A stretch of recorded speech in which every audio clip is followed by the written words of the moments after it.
Hi everybody, welcome to RebeccaKelsey.com. Today I've just been in a filming mood. This is my second video and I'm aiming to film 4, which doesn't happen very often, but I'm just like, let's film! So let's get into it. If you hear any odd sounds, I'll try to mask it, but there's some guys pressure cleaning my roof.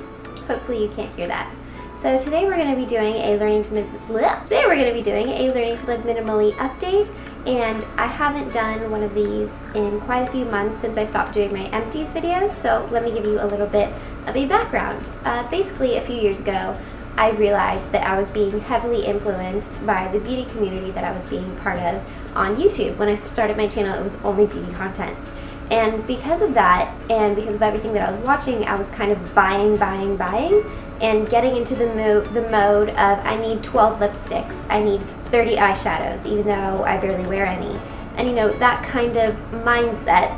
And it was kind of easy for me to fall into those habits because when I was growing up, even though we didn't really have a lot, we would always buy a lot. Like, if something was on sale, buy it in bulk, even if you've never tried it before. So I kind of got into that habit really easily just because of what I was what I grew up with.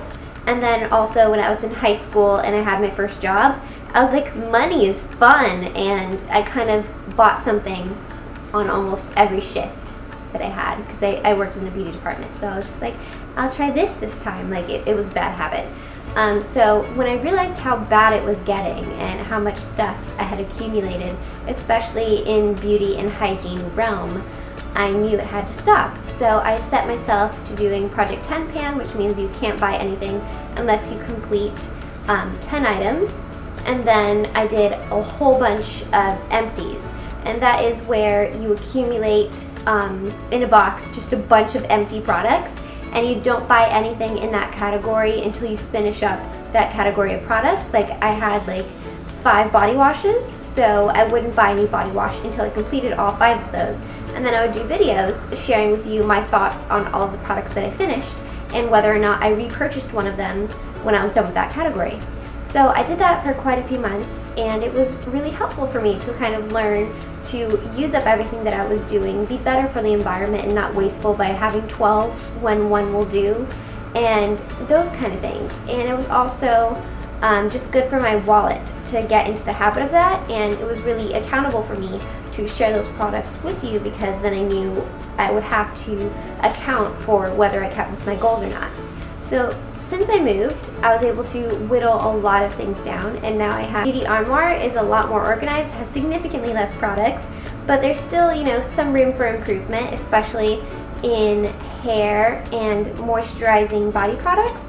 I still, believe it or not, in the hair department have like nourishing oils that I got like 3 or 4 years ago. So I'm still working on finishing those, but you know, it's a process, but everything is finally down to one beauty section in my bedroom, rather than before I needed my beauty armoire, and then I needed the cabinet over the sink, and then I needed the thing under the sink. And then I also, like, when I was packing, I had a box this tall from the floor to there, like 4 feet, filled with just beauty products. It was bad. So thankfully I feel a lot better in myself that I have the beauty stuff under control.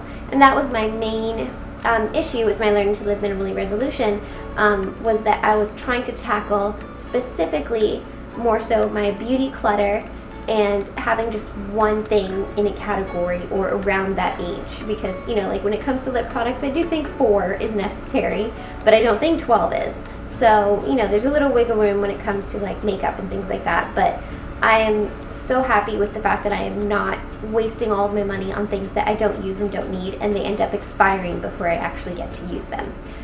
So that's kind of what I have so far, but now I'm trying to work on more of my clothing, which my clothing is pretty under control because I haven't had really the budget to buy extra clothes, so I feel like I'm really using things and using them in ways that I hadn't before, like turning dresses into skirts and making one pieces feel like separates. Like, I've been very good at maximizing my wardrobe, which I feel great about. And I've also, I mentioned this in previous videos, but I made a commitment to, whenever possible, buy used when it comes to clothing and household items, If you've seen my previous house tours, I do want to do an updated one relatively soon, but 90% of the things, the furniture in my house is actually used, hand-me-downs or inheritance, things like that, or things that I bought at garage sales. I bought so many things from garage sales, and the new like companion that I have to my desk where it has all of my office supplies and gaming boards and stuff like that, that was actually something my neighbor threw away, and I was just like, mine. So I feel really happy that in my minimal journey I've been kind of taking less from stores and bringing more used products into my home, because I feel like used products really have character, and I love the mismatch in my house. I think it really adds a very comfortable vibe. I feel like my house looks very comfortable, and I like that. So those are kind of my main goals and the things that I want to keep working towards. But still, part of me is like, can I consider myself a minimalist? Not really, because I still have a lot of stuff, and my husband in particular has a lot of stuff because he loves video games. So I wouldn't say, like, when you look at like my media section and my books and all those things, I wouldn't say I'm a minimalist. I still feel like I have a lot of stuff, but I really enjoy all of my stuff, and I use everything to the maximum possible. Someone told me this in the comments once, that it's not exactly minimalism, but rather living within my means, and I'm very happy to say that I'm definitely living within my means. I don't buy things unnecessarily. I would like to be more minimalist in the future, in the sense of owning less and spending more on experiences rather than on things, because I do feel like the things that you do are what you're going to remember most, rather than what you wore or the lipstick that you wore on that particular day, or the fact that you can fill 30 bookshelves. That was actually something I also had trouble with when I started uploading some videos about books. I became influenced by the booktube community, and I was like, I need to buy all of these books even though I'm never going to finish them. And you know, if that's something that they love, you know, a lot of booktubers are collectors, and that's really cool. But for me, I felt like I was going back into that trap, like when I started YouTube, that I was buying just to buy, and that's not something that I want to do. So I'm working really hard on finishing my TBR, because I have so many self-help books. Like, you have no idea. I've got like 12 self-help books for Christmas, because my family just looked at my wish list, and accidentally I kept putting self-help books there, like to eventually get, but I didn't actually want them all at once, and then I got 12 self-help books at once, and I'm like, oh my god. So I have a lot to work on. So that is basically my Learning to Live Minimally update. I'm basically trying to live sustainably, and I think that that's a really reasonable goal, and I'm so happy that I don't feel like I'm in excess like I felt before.